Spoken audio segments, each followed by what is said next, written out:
Are you looking for a device that is rock solid, can play Game Boy Advance games, and even some PlayStation? Well, you're in luck because this is the GKD Pixel, and this little ingot has some major features.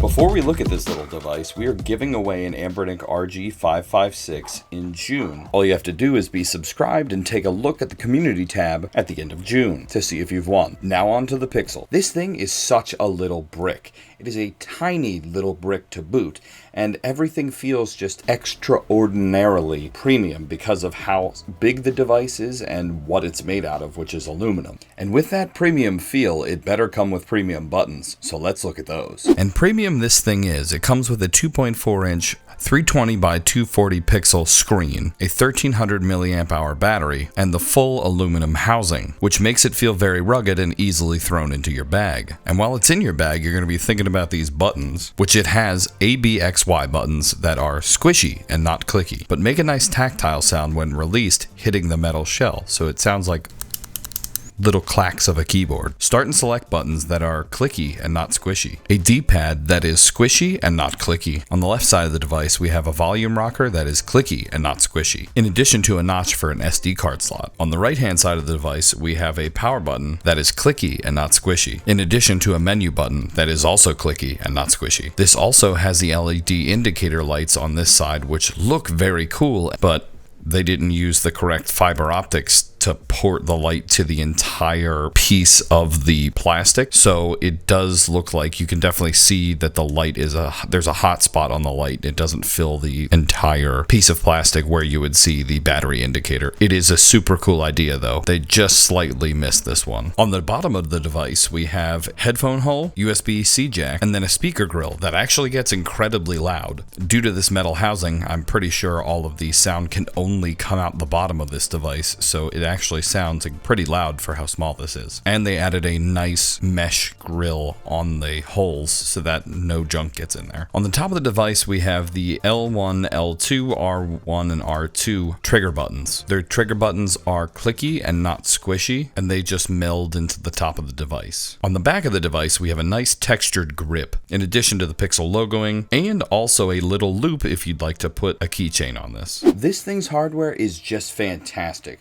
but the screen itself is kind of small, so let's go over and see what software is recommended to be played on this tiny little screen and what the power level of this little chicklet is. The GKD Pixel runs a custom Linux-based operating system that is specifically designed for retro gaming. The interface is clean and user-friendly. You can also easily navigate through your library of games right off the bat. Now, the GKD Pixel also runs a bunch of different emulators, including arcade games, Pico 8 games, Game Boy, Game Boy Advance, and even PlayStation. What is the power level of this little device? Well, the power level of this device stops at the PlayStation. Arcade, Game Boy, and Game Boy Advance all play very well on this device. Pico 8 is another part of this device that plays incredibly well, but you'll have to add a lot of your own games because it comes with an absolute ton of games and you will need to decide what you want to play on it. The 8 and 16-bit era devices perform great, and there's a ton of good content for this device. And I really think they did a great job here, but there are some glaring issues that we do have to say before you decide to get into this device as your tiny handheld emulator of choice, which is the stock firmware, the always-on battery management, and the text-to-screen size. So the stock firmware that this comes with is just a little wonky. If all you're doing is loading directly into your emulators or choice of games, it's very easy to decide. But if you want to do anything past that or futz around with any of the settings, it's not very intuitive. Now, there's different software called MinUI that you can install instead of this stock firmware, but it's kind of not the point. The software that comes on the device should be good enough right out of the box. But GKD Pixel is making their software open source later on for people to make these fixes and kind of give them the software that they need help with, because they can make the device well, but they're not that great at the software side of things.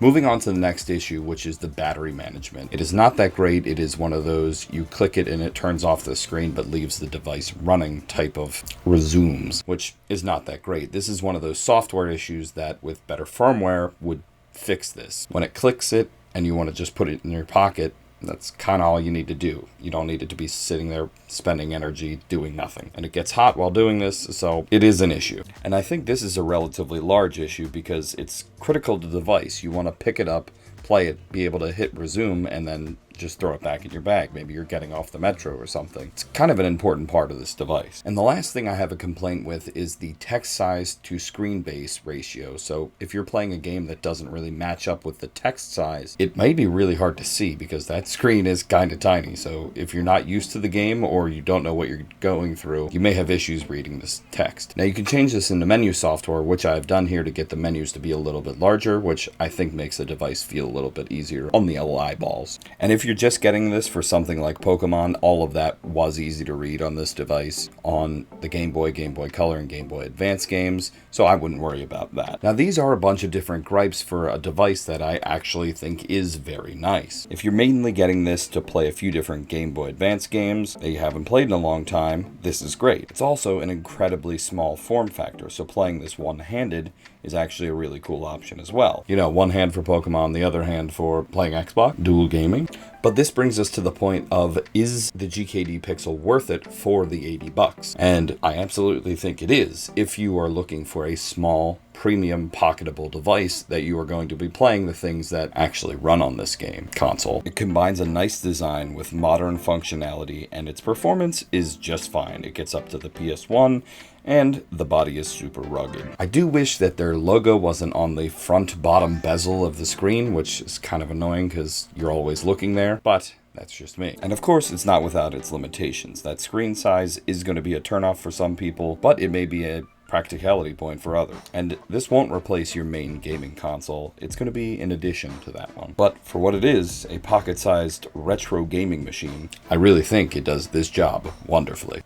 And if you'd like to see any other wonderful devices, take a look at one of these other videos here, because we have bigger devices, and not really smaller devices, but even bigger devices than these. So check these out if you're looking for an emulator or even a handheld PC, because we have a bunch of different hardware reviews on this channel, and that's what we're doing for right now. So take a look. And that's all I got for you guys today. Davey out. Oh yeah, most of these smell like dog, because I smell like dog, because the dog's been running around licking my feet for the last 20 minutes. Goodbye.